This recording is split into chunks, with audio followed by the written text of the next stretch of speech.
The part that I'm going to be talking to you about here for the next 35, 45 minutes, as you know, is about leadership.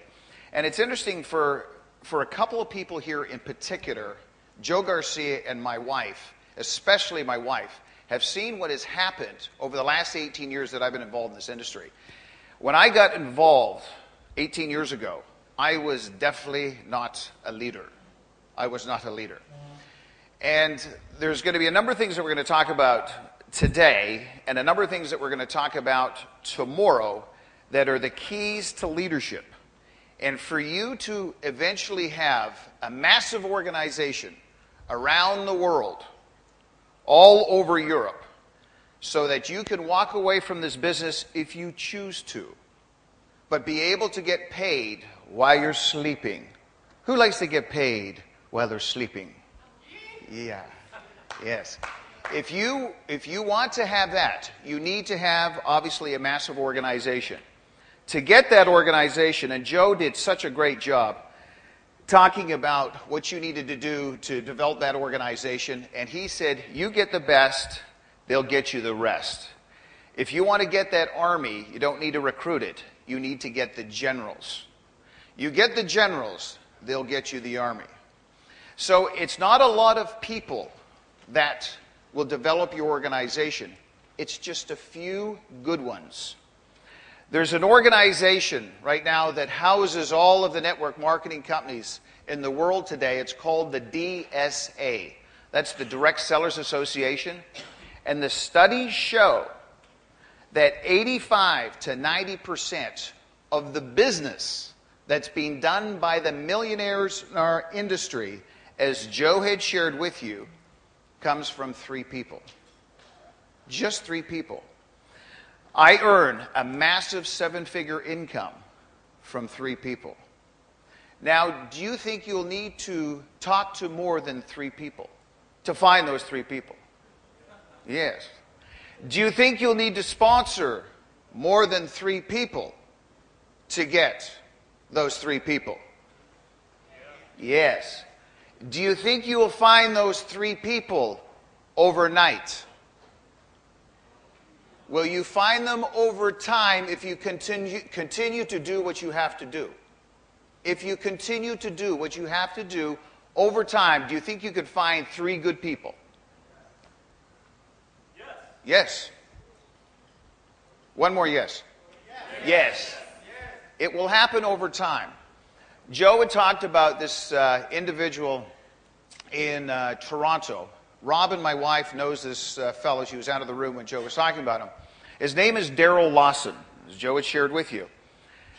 Daryl talks to about 2 people a year, but he's been doing this for 12 years. And he was doing it part-time for about 10 years, up until about 2 years ago. He now talks to about 2 people a day. He's really increased the numbers.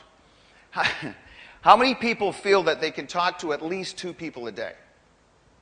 2 people a day? Yeah, now the translation's coming in. It is so important that you have the activity in just talking to the people, speaking to the people, reaching out to the people. Daryl just was talking to about 2 people a year. It was incredible. But over time, because he kept doing it and he didn't stop, he didn't quit, he eventually found 1 good leader. But as Joe had shared with you, on the other side of your organization, which happened to Daryl, he had sponsored a dud, who had sponsored a dud, who found another dud. They were like 2s and 1s and 0s and -2s and -3s. But eventually that dud found a stud. And Daryl now has 2 organizations going off like this. But if you ever met Daryl, you would never think he was a leader. You can have a massive organization, even if you're not a leader, but if you can find a leader. And your leaders and your organization will eventually help you become a leader. It will happen over time. And Daryl now is becoming a leader in his organization. When you meet him, you would never think that. But what I want to talk to you about over the next 35 to 40 minutes or so, about 45, whatever we're going to take in terms of time, is the characteristics of the person that you would look for, the kind of person that you need to be a leader. So I want to just go over some of the characteristics that you want to be looking for. There's some key points here, some things that we've talked about, and some things that you certainly are, and Bastian certainly are, and they had no experience in getting involved in the industry. Remember, you can find a leader, or you can develop a leader. You can find a leader, or you can develop a leader. And we're going to talk to you about that, too, over the next couple of days. But let's take a look at the first slide. This is the first one, and please write these points down. There's going to be about 16, 17 points that we're going to go over here. Honesty, integrity is paramount. People will not follow someone they do not trust. They will not follow them if they don't trust them. They won't believe in them. They won't go through the wall for them. There's a book out there today called The Millionaire Next Door. It's called The Millionaire Next Door. It was written in the early 90s by a gentleman by the name of Stanley. And in the book, The Millionaire Next Door, they surveyed all of the millionaires, cross-section of the millionaires in the United States. And they asked these millionaires what was the biggest, most significant reason why they became economically successful. These are millionaires, these are people who became financially successful outside of our industry, had nothing to do with our industry. And they listed 30 of the top reasons, 30 of the most important reasons why they became successful financially. Formal education, by the way, a university college degree was number 28. It had no significance at all, really, in terms of them becoming successful financially. But number one, the single most important reason why they became successful financially is they said you had to be honest with all people. Quote unquote, be honest with all people. By the way, what else was in there in the top 5? Discipline, hard work, supportive spouse. Supportive spouse. Oof, tremendous support right there. Robin doesn't do the business with me in the trenches. She doesn't go out and build the business, but she supports me. So if your partner, male, female, male, doesn't matter, as long as your partner supports you, they don't have to be doing the business with you, but they support you, is very, very important. But integrity is critical. Probably the most honest person, the two most honest people I've ever worked with, I don't think I've ever heard them tell a fib, a gray area in anything. Two most incredible people that I've worked with, they're both in this room. One of them is Joe Garcia. He is the most honest guy I've ever worked with. Joe Garcia. And number 2, yeah?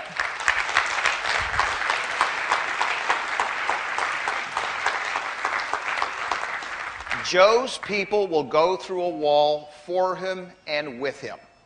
And I'll tell you, when you're opening up a market and you're going into those pioneering stages of going into that new market with new business, into the foreign land and those uncharted waters with all of those challenges and all of those issues, all of the problems that you're going to have in that first year, you've got to be able to believe and trust your leader and trust the person that is leading you. Garth Wright is the most honest guy I've ever worked with. He is incredible. Would you agree?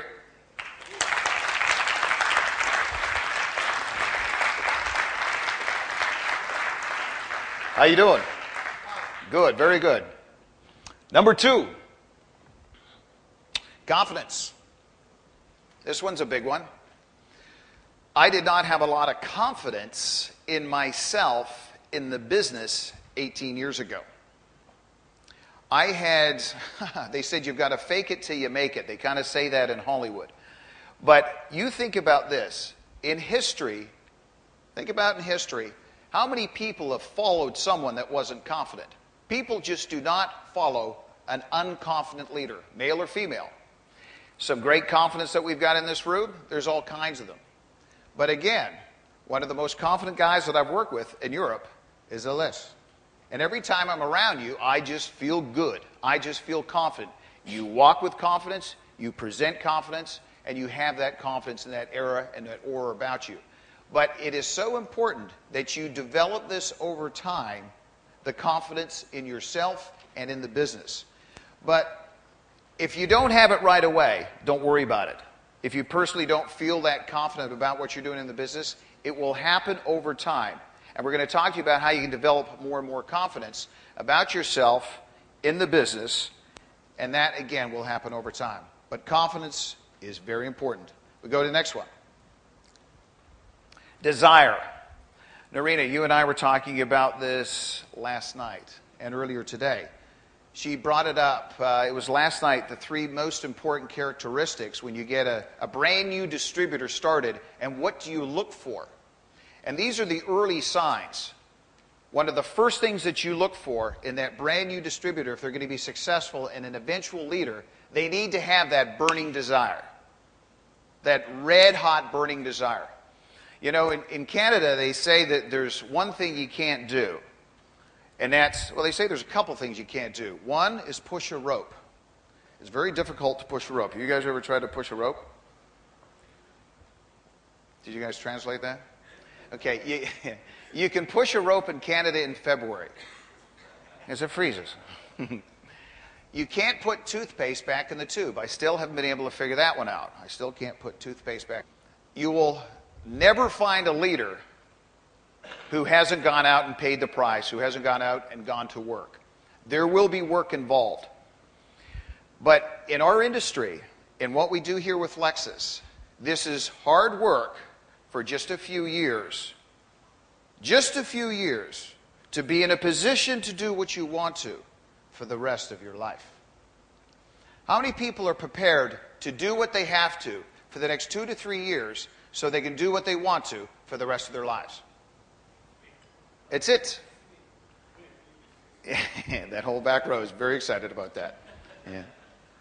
And typically, in our industry, and you take a look at regular business today, if you're in a regular traditional business, you working? Yeah, you're working from 9 to 5. And then sometimes you've got to work some overtime. You've got to work some weekends. You're going out and you're paying the price. You're working there. But you know, it's funny. In traditional business, you're working this hard and you're earning this much. 30 years, 40 years down the road, you're working this hard and you're earning this much.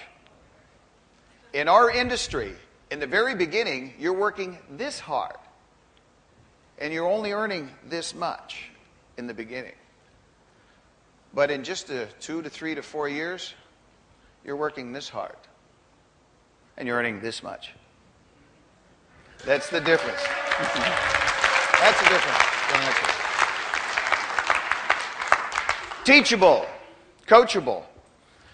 Another one that Narina and I were talking about last night, and she was talking about the distributors. We're talking about the leaders on her team, and we were talking about what they had. But she was really telling me, and I remember 6 months ago when we got together and we were talking about the distributors, and she had just gotten involved in the business. And one of the things that has really fascinated me about her growth and what she's done, and Boss Jen, and I'll never leave him out, but I know you've been on the forefront in this, is how teachable she's been, how coachable she's been, how coachable they've been as a team. But you know, they've been so coachable, so is their team. Yeah, that's your fan club.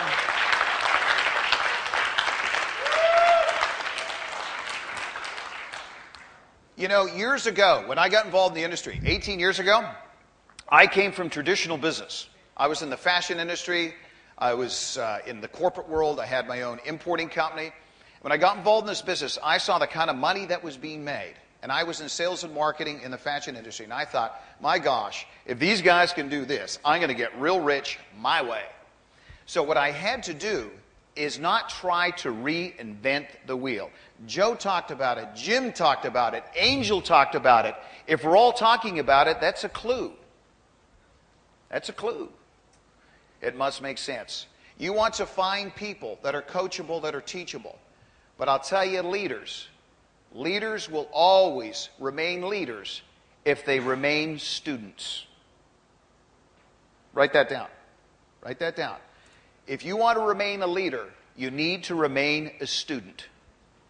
In the very beginning, you need to be teachable and coachable. When you're a child, you're going to school. You continue to go to school until you're 18, 19, 20, 21, 22, whatever it is. And then it's incredible. About 95% of the people in North America, once they graduate from post-secondary school, from college, university, the average person doesn't read 5 books after they've graduated from school. That's incredible. Why did they stop being a student?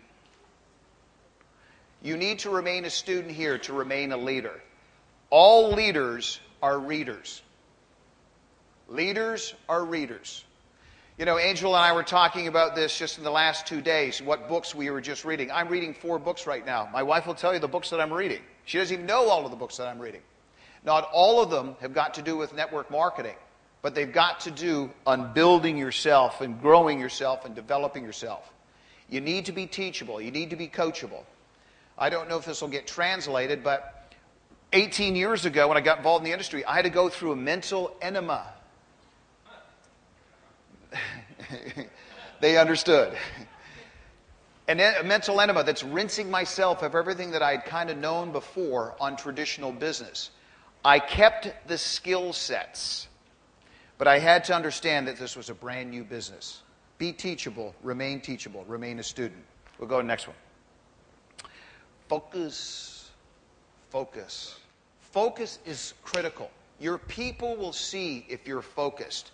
You will find people in your organization that eventually become leaders. They will be focused, and they will be single-minded focused on where they're going and what they're doing. They will not be in a second program or a third program. I've always said you can't chase 2 rabbits. You've got to be single-minded focused on what you're doing and where you're going. No distractions. All the distractions, all the excuses are equal. Focus on where you're going. Leaders are focused. Talk to Angel Lee. Is he focused? Talk to Joe. Is he focused? Talk to Jim. Is he focused? You talk to the leaders and the successful people in our business. They're all focused. Stay focused, and you stay a leader.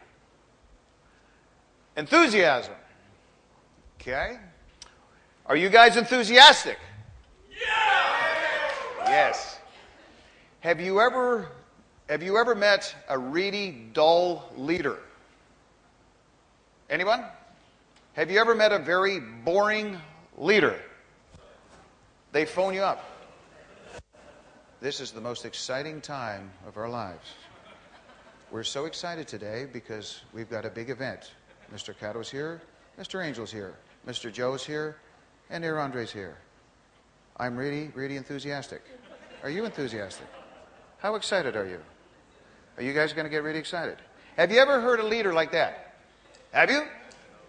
You've got to be enthusiastic and excited about what you're doing.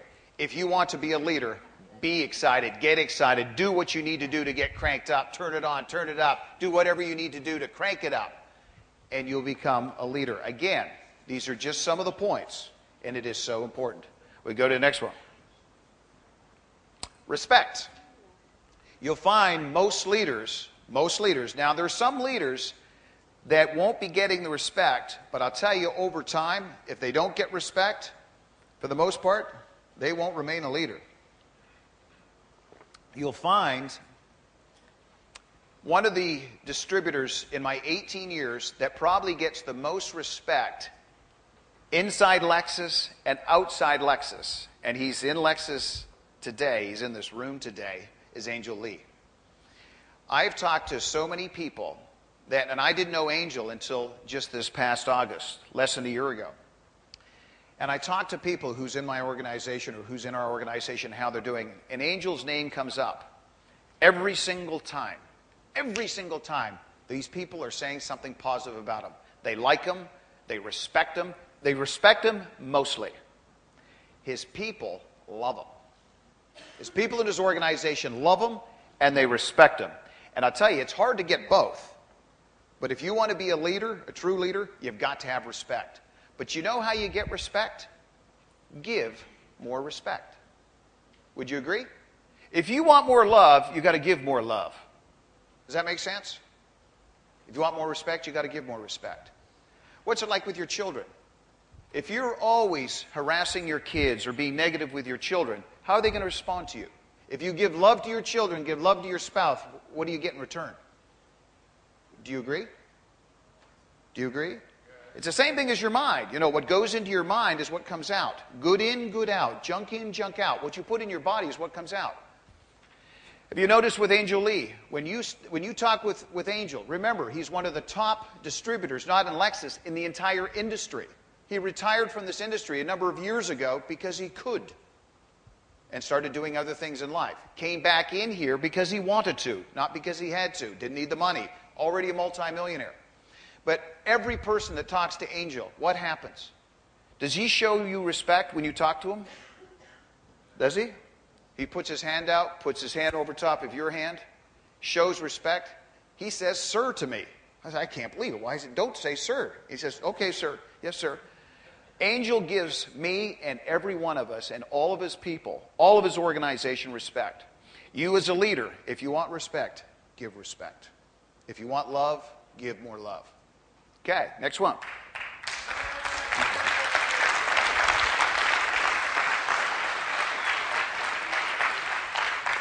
Here's another one. This one's a big characteristic of successful leaders. They are very disciplined. They're very disciplined. Remember the book I was just sharing with you. This is the book, The Millionaire Next Door. The Millionaire Next Door. And the top 5 reasons why these people became financially successful outside of our industry was they had discipline. Disciplines. I've always believed that you really don't achieve success, you attract success. I hope that gets translated right.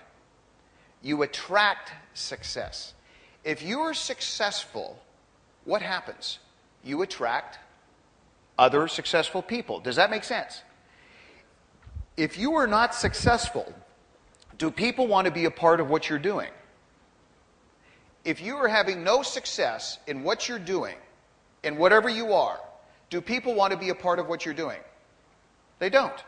But if you're having success and you are successful, you seem to attract other successful people. So you attract success. But what is one of the key ways to get there? Disciplines. Simple disciplines. And you know what you do with those disciplines? You repeat them over time.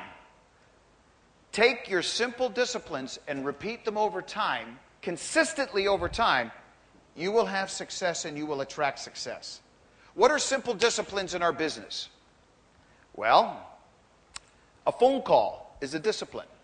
A 2-on-1 is a discipline. Going to a home meeting is a discipline. Going to a big event is a discipline. Being on a conference call is a discipline. Sharing the product is a discipline. Sharing the opportunity is a discipline. Doing whatever you have to do to move your business forward, sharing the product, sharing the opportunity, getting your butt to Las Vegas. First one was Dallas. These are all little disciplines. But you know what? Those are little disciplines that you need to repeat over time. You won't have success, big success overnight, but if you repeat those disciplines over time, you continue doing the home meetings, you continue doing those 2-on-1s, you continue sharing the product, you continue sharing the opportunity, you continue doing that over time, you will have success. Those are simple disciplines that you need to repeat over time with focus, with your goals. But you know what? A simple error in judgment repeated over time will take your business out. A simple error in judgment repeated over time. What does that mean? Well, I'm not going to do that 2-on-1. I'm not going to go to the home meeting. I'm not going to do that product presentation. I think I'm going to pass on the event. Is there some people that passed on this event? You as leaders know. Is there some people in your organization that should have been here? Should they have been here? Yes or no? Do you think it may have helped them a little bit if they were here? If they continue to miss events, if they continue to not do two-on-ones or phone calls or home presentations or product presentations, what is going to happen to their business? Goes out. Failure. So failure is a simple error in judgment repeated over time. Related to your body, if you want to be in great shape, what do you have to do? Work out a little bit every day. If you want to not have a good body, what do? You go to McDonald's and repeat that over time. Does that make sense? You have McDonald's here, right? Yes.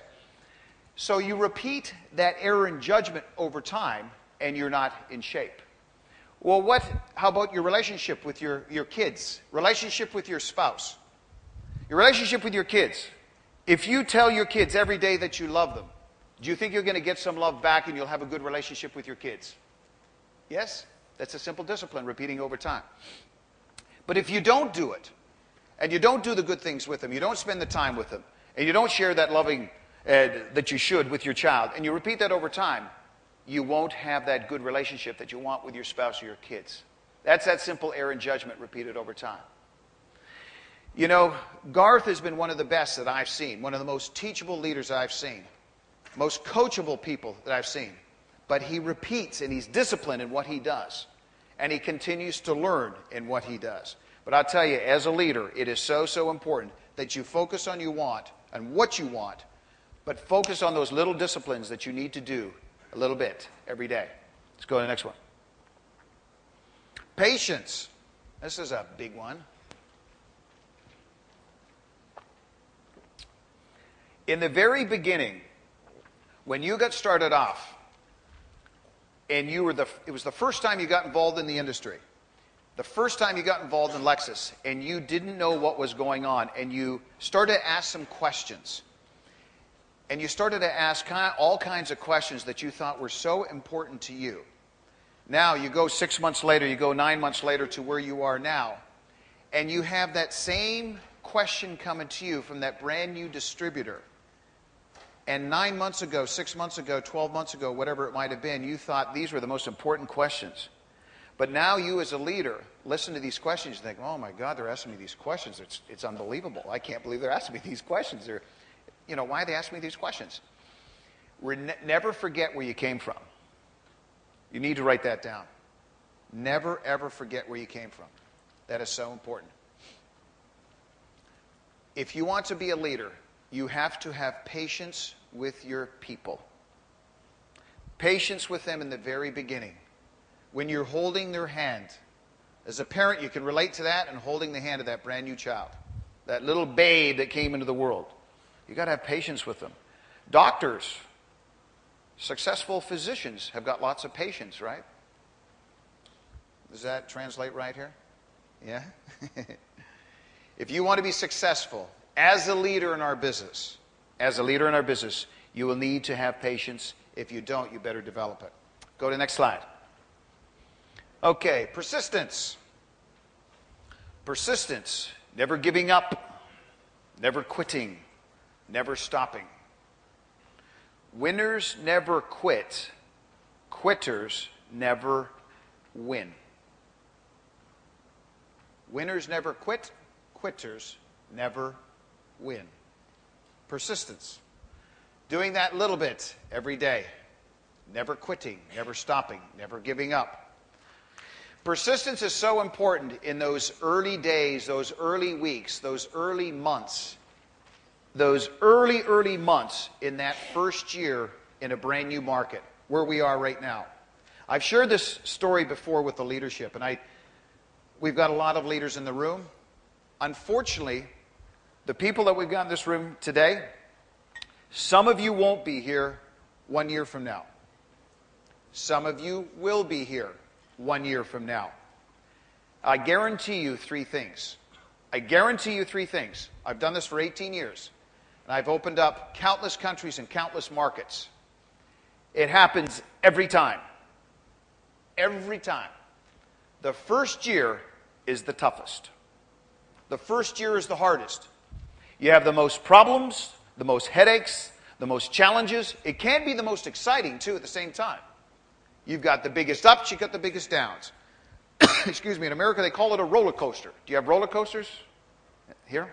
Yeah. So it's up, down, issues, challenges, problems. You'll have more problems in that first year, probably more in the first year than you will in the next 9 to 10 years combined. We went through it in the United States. We went through it in Canada. We were shut down in the United States in that first year. We were shut down in Canada. They said we couldn't sell the product, we couldn't hold events, and we weren't allowed to use tools to build our business. And Joe and I still stuck. But I'll share this with you. And Steve Francisco, that you guys got to meet not too long ago when Steve was here. But that first year, your first year will be your toughest. I guarantee you that. But I guarantee you number 2, all the problems will go away. They will go away. They'll start to really go away by the end of that first year. They'll start to go away in that second and third year. Right now, we really don't have any problems in North America. What we're looking for right now are leaders. We're looking for leaders. I guarantee you number 3. Guarantee you number 1. What was number 1? You have the most challenges and issues. Guarantee you number 2. They're all going to go away. Guarantee you number 3. All of you in this room that are here in 3 years are going to be rich. You will be rich if you're here in 3 years. But it's what you do and the persistence that you have for your business and where you want to go and what you want to do.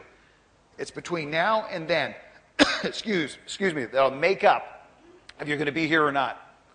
So, number 1, most problems. Number 2, they're going to go away. Number 3, be here in 3 years. How many people will be here in 3 years? I want to hear you. How many people are going to be here in 3 years? Okay, translated. Very good. It just got translated. Right, next one. Belief. This one's a big one. Leaders have belief. And I'm going to fast forward on this. Belief. Oh, by the way, I think last night I was saying that I was going to speak slowly. I know. I get excited. I started to speak quickly. Anyways, I think I'm speaking maybe a little slower. Sometimes I speed up. But leaders will have belief all the way around the board and everything. But you'll find that if you have a lack of belief in any of these areas, it'll affect you as a leader. And you need to have belief, number 1, in the industry. Number 2, in the company. Number 3, in the product. Number 4, on the compensation plan.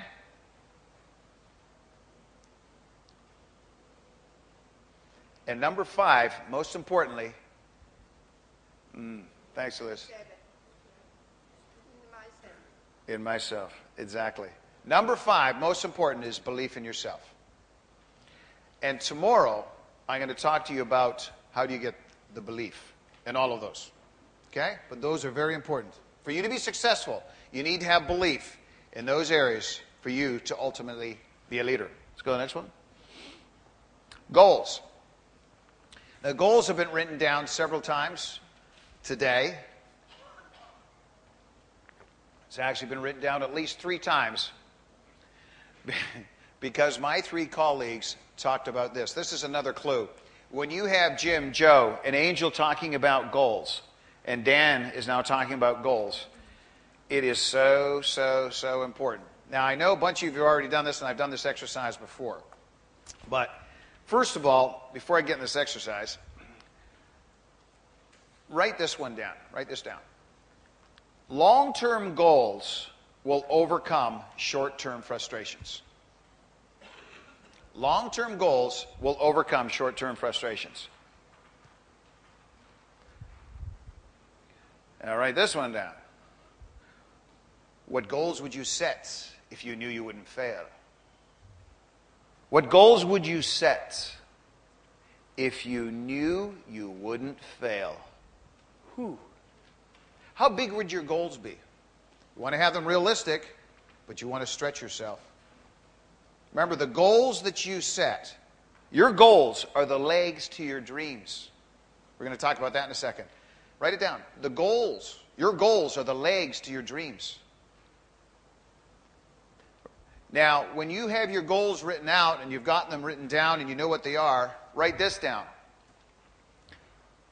I will not be denied. I will not be denied. You need to see your goals every day. You need to visualize where you're going. You need to visualize your goals. Because you are a mirror image of your consistent thoughts. You are a mirror image of your consistent thoughts. What you think about all day long is what people see. If you think anger inside, people see that on the outside. If you're thinking about where you want to go and where you want to be and what you want to do and the kind of life you want to have, that is eventually where you go. A little saying that they have in North America is be careful of what you wish for. I don't know if they have that saying here, but it's be careful of what you wish for. Why?